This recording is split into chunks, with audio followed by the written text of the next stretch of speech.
Hello everyone, मेरा नाम है विष्णु दत्त और आज के इस सेशन में आप सभी का वेलकम करता हूं।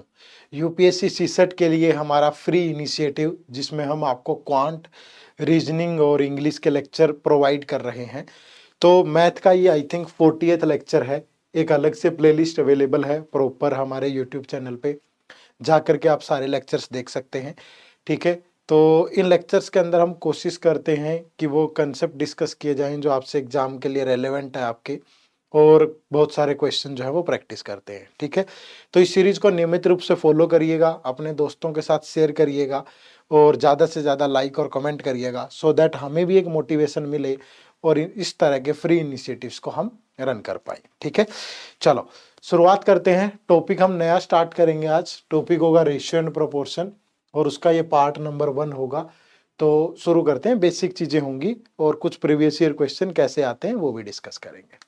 ठीक है, तो शुरू करने से पहले एक बहुत ही खूबसूरत information regarding this comprehensive guide book.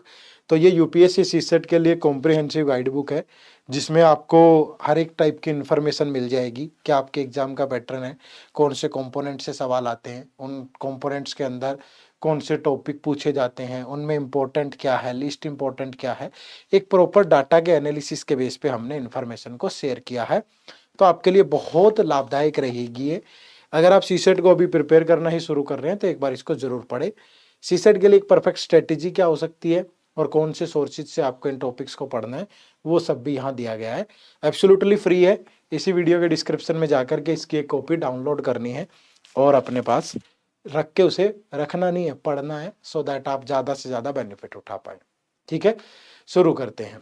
Topic मैंने कहा कि बेसिक टॉपिक शुरू होगा और बेसिक टॉपिक हमारा है रेशियो एंड प्रोपोर्शन। ठीक है, एक बेसिक टॉपिक है क्वांट के नजरिए से भी और आपको पता होना चाहिए। लेकिन एक चीज ध्यान रखिएगा कि यहां से क्वेश्चन आते तो हैं लेकिन क्वेश्चंस किस तरीके से पूछे जाते हैं वो तरीका थोड़ा सा डिफरेंट होगा बाकी एग्जाम से। ठीक है, तो रेशियो से डायरेक्ट क्वेश्चन काफी आते हैं यूपीएससी सीसेट के पेपर में। ठीक है, तो बेसिक बेसिक बातें इस वीडियो में हम डिस्कस करेंगे और कुछ प्रीवियस ईयर क्वेश्चन भी डिस्कस करेंगे। वीडियो को एंड तक जरूर देखना। ठीक है, सबसे पहले तो रेशियो का मतलब क्या है। तो रेशियो का मतलब होता है कंपैरिजन। किसी भी डाटा के अंदर जब आपको कंपैरिजन करना होता है तो आप रेशियो का यूज करते हैं। और प्रोपोर्शन का मतलब होता है इक्वलिटी। ठीक है, जब भी आपको रेशियोज में ही इक्वलिटी शो करनी होती है तो वहां प्रोपोर्शन वर्ड का यूज करते हैं। आमतौर पर रेशियो को रिप्रेजेंट करने के लिए इस सिंबल का यूज किया जाता है, ये डबल डॉट। तो ये ए और बी में कंपैरिजन है। और इक्वलिटी को शो करने के लिए हमेशा प्रोपोर्शन के लिए ये डबल डॉट का यूज किया जाता है। ठीक है, तो ये प्रोपोर्शन का साइन है, ये रेशियो का। तो रेशियो में ही कंपैरिजन, फिर उसको इक्वलिटी में दिखाना तो ये यूज करेंगे। ठीक है, तो ये छोटी छोटी बातें आपको पता हो। दूसरा, रेशियो के बारे में, प्रोपोर्शन पे तो हम अलग एक क्लास में डिस्कस करेंगे। कंपैरिजन के बारे में थोड़ी सी चीजें और डिस्कस कर लेते हैं कि रेशियो क्या होता है एक्चुअल में। ठीक है, तो सबसे पहली चीज रेशियो में जो ध्यान रखना है आपको, रेशियो क्या होता है। रेशियो एक लोवेस्ट फ्रैक्शन होता है। ठीक है, क्या होता है, एक लोवेस्ट फ्रैक्शन होता है, छोटे से छोटा फ्रैक्शन। क्या होता है रेशियो। रेशियो कभी भी ओरिजिनल डाटा नहीं होता। ठीक है, ओरिजिनल डाटा नहीं होता, बल्कि क्या करता है, ये ओरिजिनल डाटा को रिप्रेजेंट करता है। ठीक है, ओरिजिनल डाटा को रिप्रेजेंट, ओरिजिनल हो भी सकता है लेकिन ओरिजिनल को रिप्रेजेंट भी करता है। जैसे मैंने लिखा कि ए की एज 30 ईयर्स है। ठीक है, और जो बी है, बी की एज 50 ईयर्स है। तो अब मैं इसको ये लिख सकता हूं कि ए रेशियो जो बी है वो 30 और 50 है। लेकिन अगर 30-50 की बजाय अगर 3 और 5 भी लिखा होता तो तब भी ये नहीं था कि ये क्वेश्चन या जो कंपैरिजन है वो गलत है। यानी कि यहाँ ए और बी में कंपैरिजन 3 और 5, और ये 3 जो है ये ए की एज को रिप्रेजेंट कर रहा है और बी जो 5 है वो बी की एज को रिप्रेजेंट कर रहा है। ठीक है, तो ये छोटी छोटी बातें आपको पता हो। इसके अलावा देखो, जो कंपैरिजन होता है, जैसे मैंने लिखा कि ए बी और सी कुछ डाटा है जो 2:3:4 में है। ठीक है, तो जब भी आप इनको रेशियो को सेम नंबर से मल्टीप्लाई करोगे, सेम नंबर से मल्टीप्लाई या डिवाइड करोगे या डिवाइड करेंगे तो रेशियो चेंज नहीं होगा। तो रेशियो चेंज नहीं होगा कभी भी, हमेशा वही रहेगा, कोई फर्क नहीं पड़ेगा। If you multiply or divide the ratio by same number, there will be no change in the ratio. Similarly, जैसे मैंने यहाँ पे किया, सबको 2 से मल्टीप्लाई कर दिया, तो ये कितना हो गया 4, 6, 8। मैंने सबको 10 से मल्टीप्लाई कर दिया, 20, 30 और 40। अब मैंने इसको, अगर मैंने इसको सपोज 4 से डिवाइड कर दिया, तो ये 4 से तो नहीं होगा, 5 से कर दूं तो ये 4 और ये 6 और ये 8। तो कोई फर्क थोड़ा है, कोई अंतर नहीं आ रहा सब में। यानी कि मल्टीप्लाई करने पे भी वही है, डिवाइड करने पे भी वही चीजें हैं, तो कोई चेंज नहीं होता है रेशियो में। रेशियो पे कोई इफेक्ट नहीं पड़ेगा कभी भी अगर आप सेम नंबर से मल्टीप्लाई या डिवाइड करोगे। बट अगर आप रेशियो में सेम नंबर ऐड या सब्ट्रैक्ट करोगे तो रेशियो पे चेंज होगा।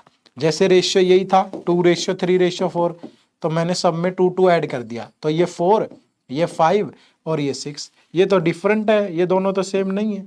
ठीक है, तो यहां से छोटी छोटी चीजें आपको क्या ध्यान रखनी है कि रेशियो का मतलब पहले तो लोवेस्ट फ्रैक्शन होता है, ओरिजिनल डाटा को रिप्रेजेंट करता है, और हमेशा रेशियो को सेम नंबर से मल्टीप्लाई या डिवाइड करोगे तो चेंज नहीं होगा, बट ऐड या सब्ट्रैक्ट करोगे तो चेंज होगा। ये बात आपको पता होनी चाहिए। ठीक है, इसके अलावा छोटे छोटे पॉइंट जो आपको पता हो, फॉर्मेशन ऑफ रेशियो। ठीक है, कि किसी रेशियो के फॉर्मेशन को कैसे बनाया जा सकता है। ठीक है, फॉर्मेशन ऑफ रेशियो, रेशियो को कंबाइंड फॉर्म में कैसे लिखना होता है। जैसे मैंने कहा कि A/B है 1:3 और B/C है 4:5, तो बताइए कि A/B/C क्या बनेगा। ठीक है, हमें क्या बताना है कि A/B/C क्या बनेगा। अब देखो, जो कॉमन नंबर होता है वो सेम होना जरूरी है अगर आपको रिप्रेजेंटेशन एक ही फॉर्म में दिखानी है, तो इसको सेम बनाना पड़ेगा। सेम बनाने का आसान तरीका क्या है, A1 है तो B3 है, B अगर 4 है तो C5 है, इतना सा लिख लीजिए। उसके बाद 2 जगह आपके पास खाली है, एक ये और एक ये, तो उसको बराबर वाली डिजिट से फिल कर दें। यहाँ 3 आएगा, यहाँ 4, तो 1 × 4 4, 3 × 4 12 और 3 × 5 15, तो यानी कि A/B/C हमारे पास यही हो जाएगा। ठीक है, और अगर कंबाइंड रेशियो किसी फ्रैक्शन के फॉर्म में भी दे रखा हो, जैसे सपोज ये 1/2:1/3, ठीक है, और B/C दे दिया आपको 1/4:1/5, तो भी आपको कोई दिक्कत नहीं होनी चाहिए। आप ये फ्रैक्शन खत्म कर दो क्रॉस मल्टीप्लाई करके, 1 × 3 3, 1 × 2 2, ये 1 × 5 5 और ये 1 × 4 4, तो ये हो गया A/B/C। तो ये A, ये B और ये C, तो A3 है तो B2 है, B5 है तो C4 है, यहाँ 2 आएगा, यहाँ 5, तो आप इसको क्या करेंगे, ये 15, ये 10 और ये 8, तो आप बना सकते हैं। ठीक है, और तीसरा, अगर कई बार जैसे क्रॉस मल्टीप्लाई ना कर पाओ, आप ऐसी फॉर्म दे दी, जैसे सपोज मैंने कहा कि A/B/C दिया है 1/2:2/3:3/4। अब इसको आपको क्या करना है, कन्वर्ट करना है सिंपल डाटा के अंदर। सिंपल, तो आप क्या कर सकते हो, सेम नंबर से मल्टीप्लाई कर दो।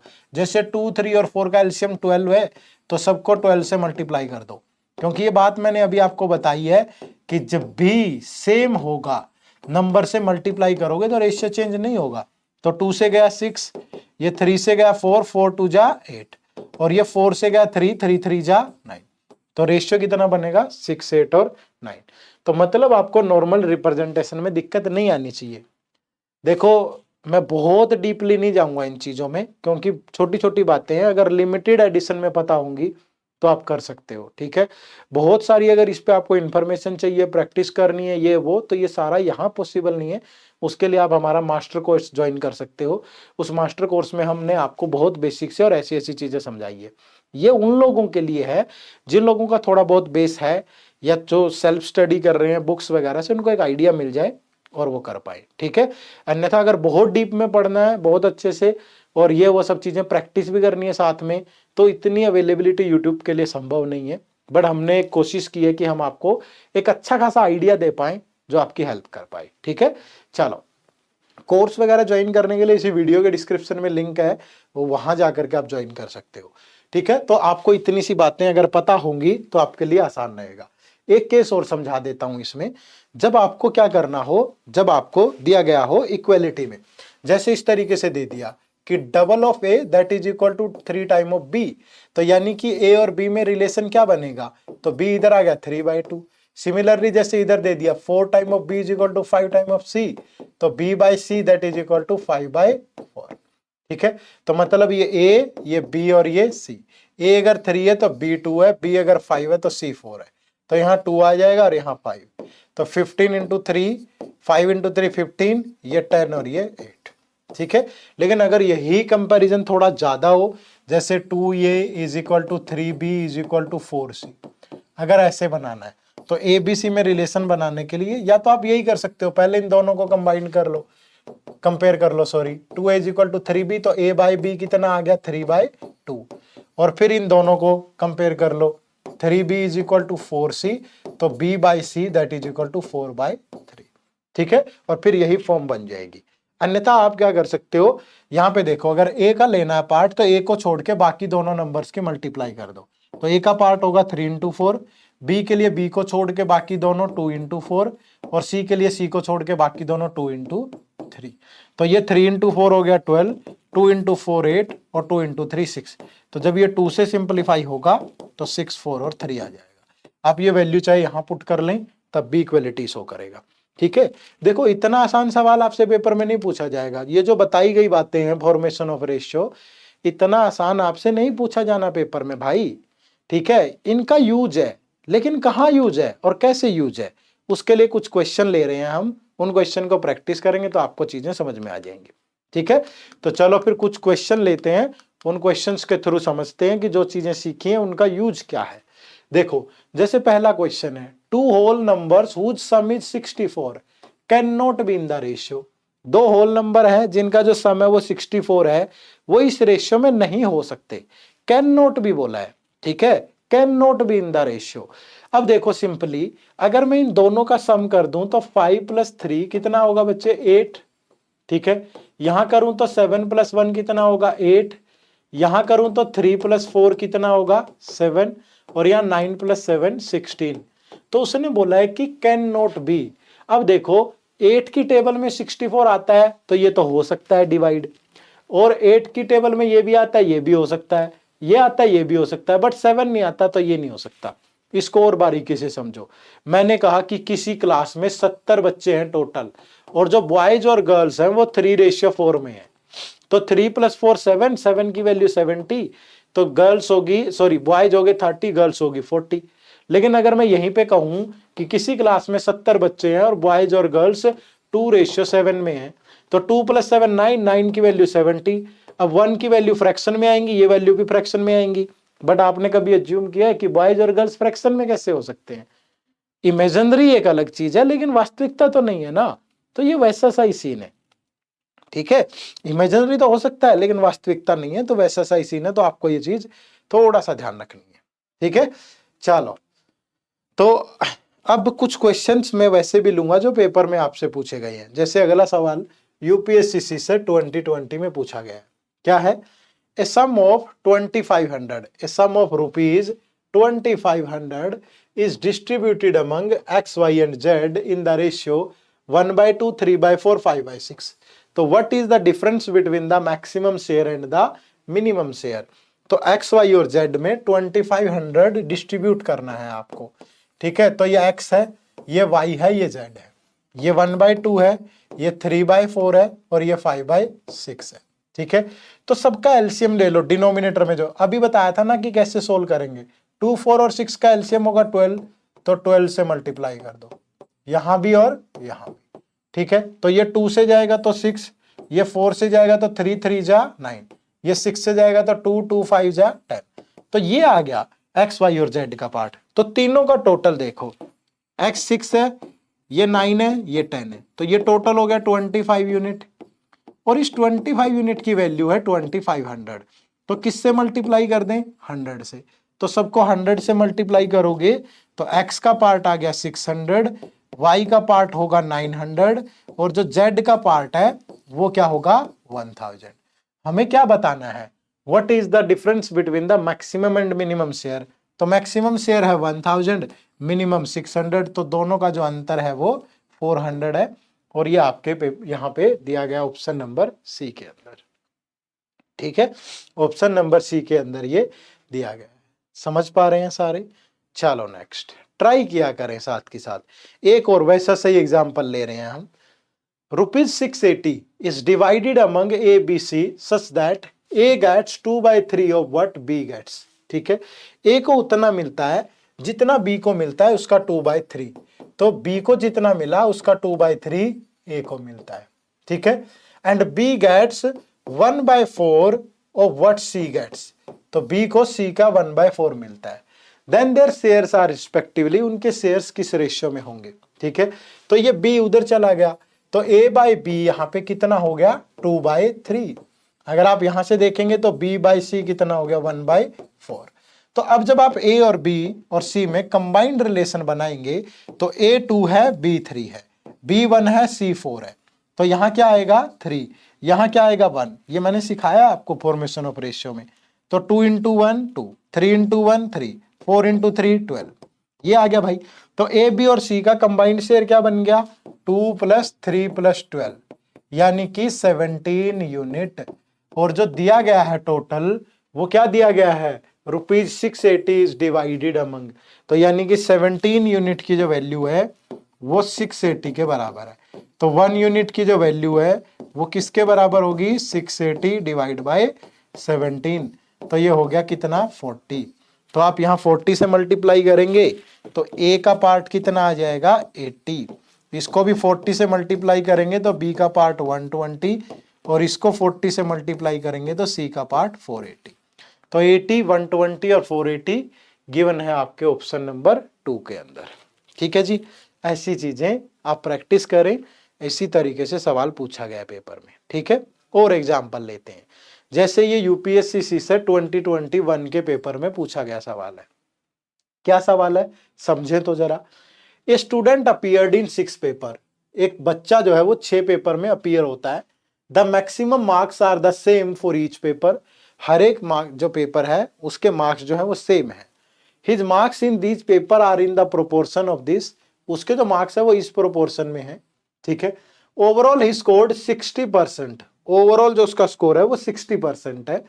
तो in how many number of paper did he score less than 60% of the maximum marks. ठीक है, 6 पेपर है। ठीक है, ये पहला पेपर है, ये दूसरा पेपर है, ये तीसरा पेपर है, ये चौथा पेपर है, ये 5वां और ये 6ठा पेपर है। ठीक है, अगर मैं मान के चलूं कि हर एक पेपर का मैक्सिमम स्कोर 10 है, ये भी 10 नंबर का है, ये भी 10, ये भी 10, ये भी 10, ये भी 10 और ये भी 10, या 100 ले लो, ये लो 100 ले लेते हैं, 100 से थोड़ा सा और आसान हो जाएगा कैलकुलेशन, हर एक में इतना है। अब उसका जो ओवरऑल स्कोर है वो 60% है ओवरऑल स्कोर। तो अगर ओवरऑल स्कोर 60 है तो टोटल मार्क्स तो 600 हुए, तो 600 का 60% जब मैं लूंगा तो ये आ गया 360। तो ये उसका ओवरऑल स्कोर है जो उसने किया है। बट उसके जो मार्क्स हैं वो किस प्रोपोर्शन में है, जो मार्क्स हैं उसके वो 5:7:8:9:10 में है। तो अगर यही तो है इसका टोटल स्कोर जो उसका उसे मिला है, तो अगर इसको मैं इस रेशियो में डिवाइड कर दूं तो 5 + 6 11 + 7 18 + 8 26 + 9 26 + 9 कितना होता है 35 + 10 45। तो इस 45 यूनिट की वैल्यू कितनी है बच्चे 360 है। तो 1 यूनिट की वैल्यू क्या होगी, तो 1 यूनिट की वैल्यू होगी, ये 45 से गया 8। ठीक है, तो आप सारी वैल्यूज को 8 से मल्टीप्लाई कर दें तो इस पेपर में उसका स्कोर आया 40, इस पेपर में उसका स्कोर आया 48, इस पेपर में उसका स्कोर आया 56, इस पेपर में उसका स्कोर आया 64, इस पेपर में उसका स्कोर आया 72 और इस पेपर में उसका स्कोर आया 80।